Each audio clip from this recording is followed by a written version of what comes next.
Welcome to Pennsylvania Newsmakers, and as always, thanks for watching. Well, big stories of the week, but first, local governments, the challenges and opportunities. As they say, let's get to it. Welcome to the fast-paced and unrehearsed weekly discussion featuring the leaders who help shape your world. Join us as we address the issues that impact you each and every day. This is Pennsylvania Newsmakers. And now, here's your host, Terry Madonna. Well, we often focus on state politics and state government, but it's also important to talk about local governments, their significance, their challenges, and their opportunities.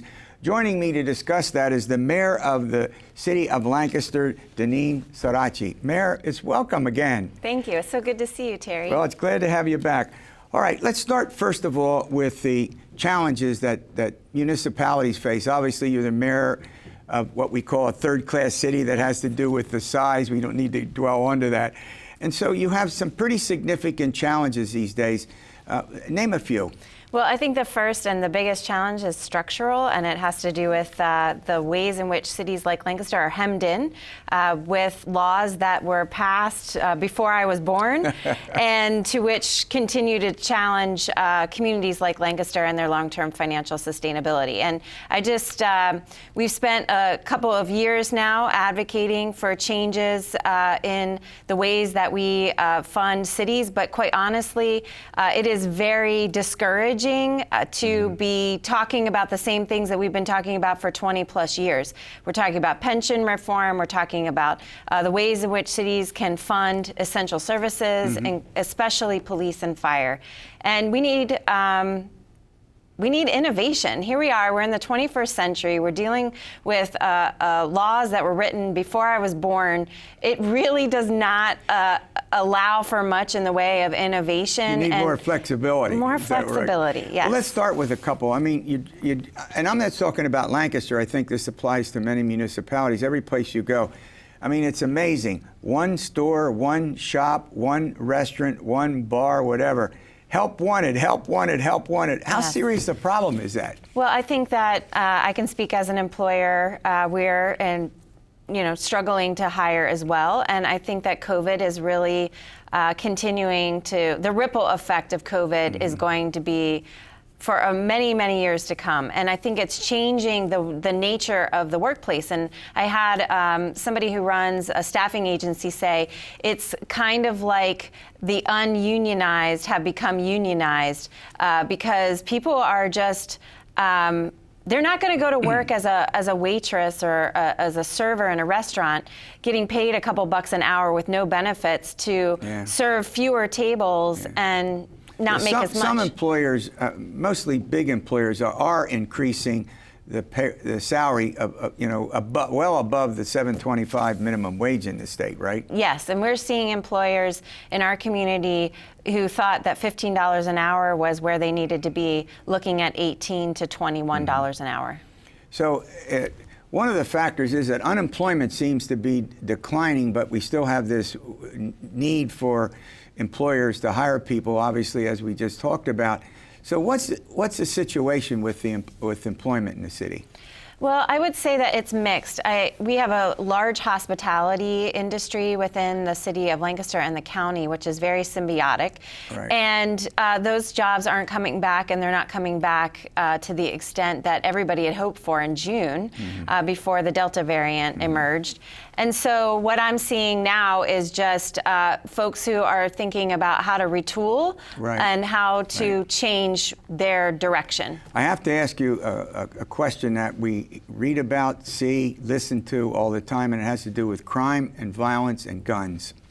So illegal guns are always going to be among us, and I think that the city of Lancaster has done an incredible job. Our police department, specifically our criminal investigation division, does awesome work. And we have not seen the kind of uptick in crime that we've seen in other cities. Municipalities, yeah. Yeah, and that is really, really important.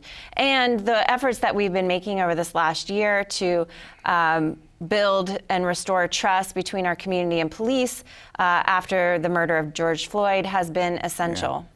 Yeah, I mean, you don't see a lot of demonstrations. There used to be a lot more than exists now. Is that literally because of the relationship that you've been talking about? Well, I think we've made a lot of changes. Look, we have a new police chief. We're doing a top-to-bottom review of our policies. We're conducting a review of our internal affairs processes. We've got, we're on a path to become a certified, accredited police department in the state. All of those things matter, as well as making sure that our officers are out on the streets and talking to people. We've instituted our bike patrols every day, and so just having officers out, their experience is positive, the community's experience is positive. That is building rapport and trust. All right, we're going to run to a break. When we come back, we did the challenges. How about the opportunities? We'll take that up with the mayor after these words. This broadcast of Pennsylvania Newsmakers is presented by the Pennsylvania Chamber of Business and Industry, the statewide voice of business, and by the Pennsylvania State Education Association and Partners for Public Education, bringing the power of a great education to our schools, our students, and our communities.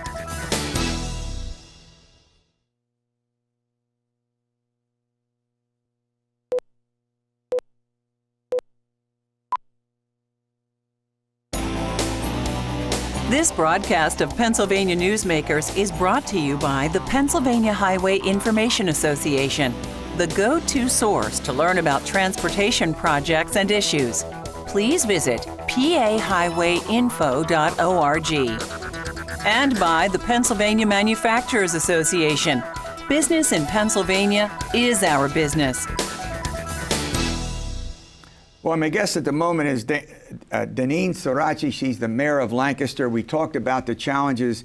Well, Mayor, let's talk about the opportunities. We have challenges, but you also have some opportunities that are very significant. And the first one is the American Rescue Plan Act funding and $39.5 million that's coming to the city of Lancaster. And this is overdue as far as I'm concerned, because for years and years and years, we have seen declining support from the federal government and the state government. And so to me, this is making up for lost revenue over decades. And there's huge opportunities to address really fundamental issues in the city of Lancaster, and to our vision is for how we can use this money to transform, not just replace a pipe in the ground, but to leverage that. Repeat, how much money? $39.5 million. And what's your annual budget? Our annual budget in total, including our utilities, is $123 million. Well, it's a pretty significant part of that. So you started to talk a little bit about what you're going to do with it.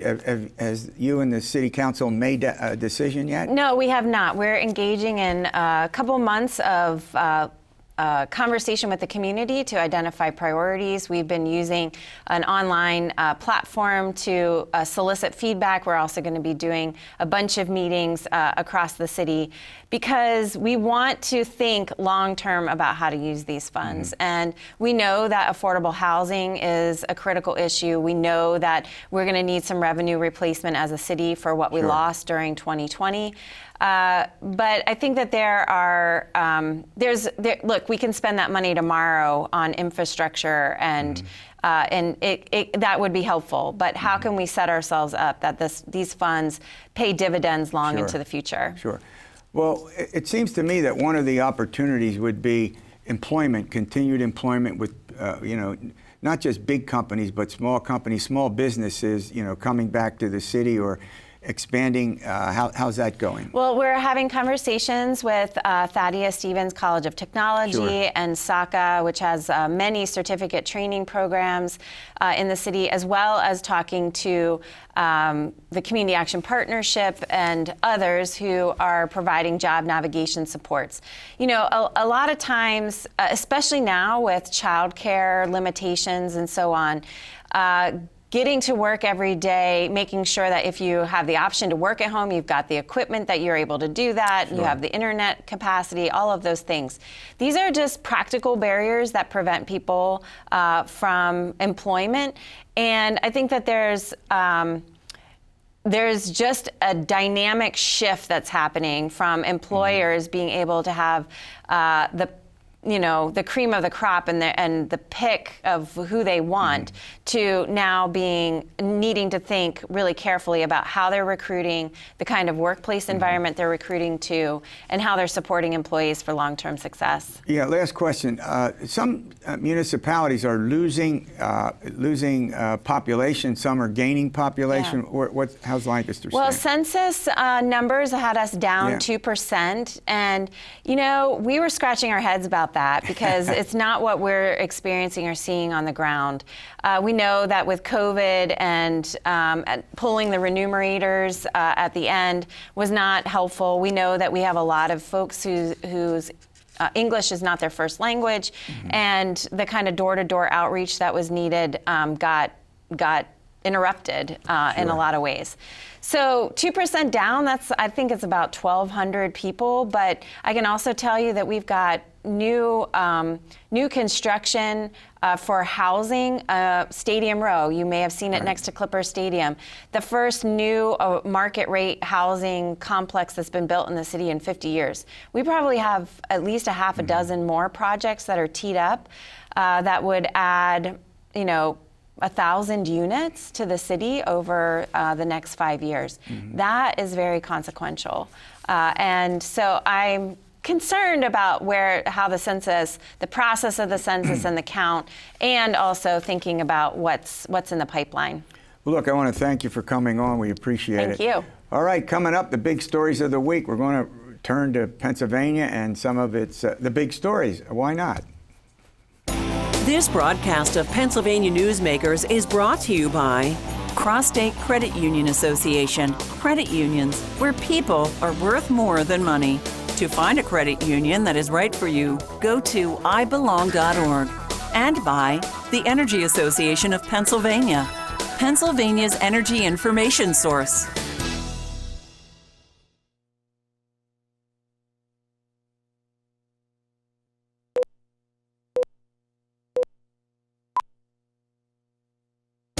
This broadcast of Pennsylvania Newsmakers is brought to you by the Association of Pennsylvania State College and University Faculties, representing the faculty and coaches who are devoted to providing quality public higher education for Pennsylvania's college students. Well, as usual, we look at the big stories in the state of Pennsylvania for the past week. And joining me to do that is Charlie Thompson. He's with the Harrisburg Patriot News and PennLive, and John Finnerty. He starts this week as the Capitolwire, I'll get that right, Bureau Chief. Welcome. Thank you, sir. We hope to have you on more. All right, let's talk about I said the other week, it's the election that doesn't seem to end. And I put it this way, for some it doesn't end. The election's been certified. So what's going on with the audits and the, quote, reforms that are underway? It's created quite a controversy. Oh, absolutely. It's a never-ending story, even though, as we all know, the election's over. Everyone who won, everyone who lost, lost. But the debate over how it was handled and whether or not the rules were changed too dramatically at the end of the day continue to rage at the Capitol. We obviously watched the House conduct their whole thorough, months-long, drawn-out battle over how to fix the election, and died at the veto pen. Now the state Senate has launched their own review. There's a lot of controversy about whether or not it's going to be a mirror image of the Arizona sham audit. Sure. There's mixed messaging on that. But then last week, we know the Senate Intergovernmental Operations Committee did some subpoenas to try to get a lot of information from the state. Much of it not controversial, but some of it really controversial. They're asking for some personal information about people, and they're really not backing down on that. The fact of the matter is that the Department of State did 2 audits, and something like 62 or 63 counties did their own audits, and Republicans won statewide as well as Democrats, as I think most of us know. And so how could it not, if it's not fair, if there was some kind of sabotage or corruption going on, and Republicans basically are making that argument. How's that work? Well, Terry, I think what's going on is that what you have here is politicians responding to their bases, because there is polling out there that suggests that there are deeply held beliefs among Republican Party members that there was fraud in the election, and there may have been enough fraud to throw the result. And that's not necessarily a commonly held view among the voting populace at large, but within the Republican Party, it's significant. And I think that they are responding to that and trying to show those people with a primary season coming up next year that they have done their due diligence. And all right, I want to go to another subject, the statute of limitations on sexual abuse in the state. That's also become a big issue. Right. And it's an issue that has been kicked around now for 3 years since I think the release of the report by Josh Shapiro on the child Attorney General. Clergy's sexual abuse of minors within the Catholic Church and how that had been historically covered up. And there had famously been an effort to, the question was, could we do a statutory change to give people a retroactive 2-year bite at the apple to go back and file suits additional against time perpetrators. in which to file a suit, right? And everybody finally agreed after much consternation and back and forth to try a constitutional amendment, and that got blown up because of a clerical error at the Department of State that led to it not getting advertised publicly enough to make the ballot this year. So now there's been this issue about whether they should do a quick statutory fix, and John, you can take it Go from ahead, there. take it. Sure.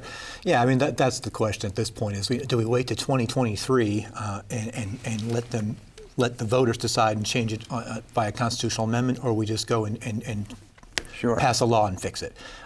Monday being the first day of the fall session, the adult survivors of priest abuse who have been really coming to the Capitol for as long as I've been coming to Harrisburg as a reporter, we're there again and making the case that all you need to do is vote this through. If it's going to come in 2023, why shouldn't it come now? But the Senate Republicans, particularly led by Senate Majority Leader Kim Ward, have been adamant that they're unwilling to make the change through law rather than changing the amendment through the constitutional amendment. Monday, Kim Ward, repeated, she really doesn't intend to move that bill and is leaning towards. She's still leaning towards. The third topic we're going to run to is the Pennsylvania Turnpike losing money. We'll get to that after these words. This broadcast of Pennsylvania Newsmakers is brought to you by the Pennsylvania Medical Society.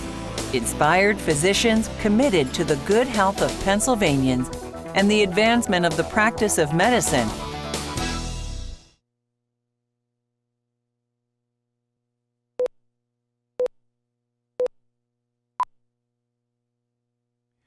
Well, believe it or not, the Pennsylvania Turnpike has lost money.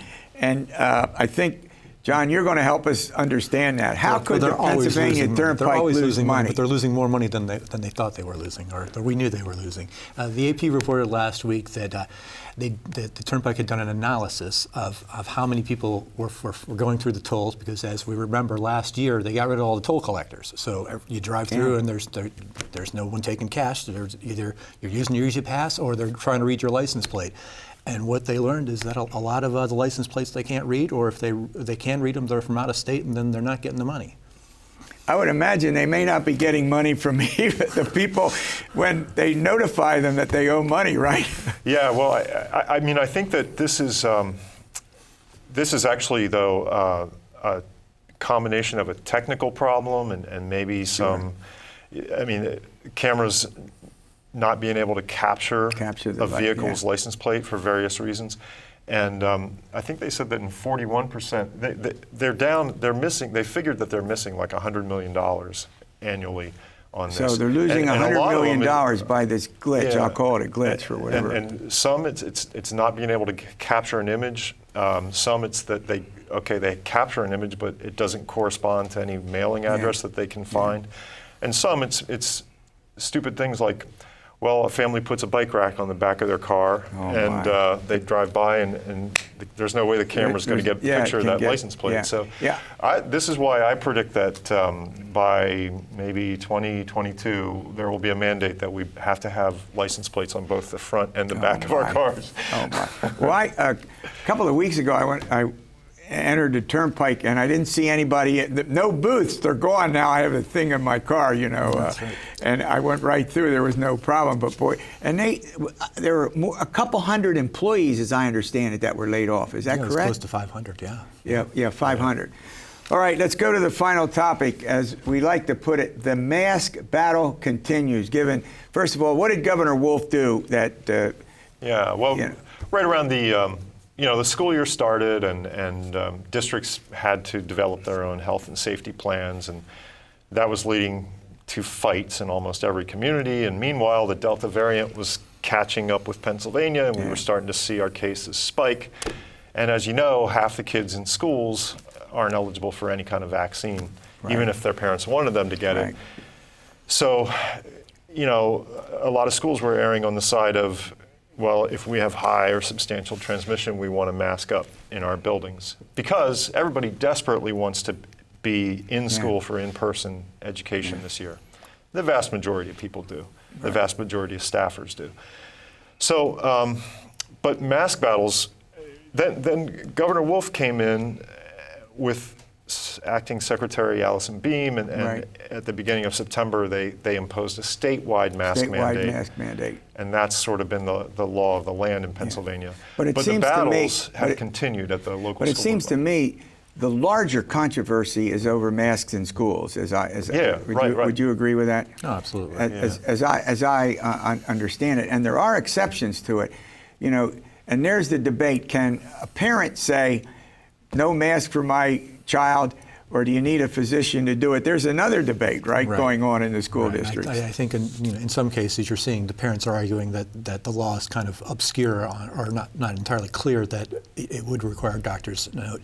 But I think increasingly you're seeing the school district saying, no, the direction we're getting from the state is that you should have a doctor's note. And the blowback was intense enough that the State House came back this week and told us it was because they were going to try to undo in some fashion the order, but even they couldn't muster a consensus on what to do and kind of left town. I think that, and interestingly enough, in some districts that would be, like, I covered a meeting in Cumberland Valley, which is kind of an area where Democrats like to say, traditionally Republican area in Cumberland County, and Democrats like to say, well, that's like the next suburban ring where we will start to overtake the Republicans. So that's kind of a politically swingy area. I think people would say it's up for grabs. And boy, like 9 out of 10 parents that weighed in at that meeting were all in favor of masking. And I think that it kind of showed, I won't say that, certainly in pockets of the state, I'm sure the anti-mask fervor is running high, but I think masks are starting to win out. We have about 45 seconds. The big issue here is who should do it. Should the state, should it be done at the state level, or as I hear the argument, it's up to a local school district to do it? I mean, and Wolf had tried to let it go that way and done that way. But you have to realize that the COVID outbreak got worse. It's worse now than it was in all right. So here we are. Thank both of you. All right. We'll see you next week for another edition of Pennsylvania Newsmakers. And as always, stay well.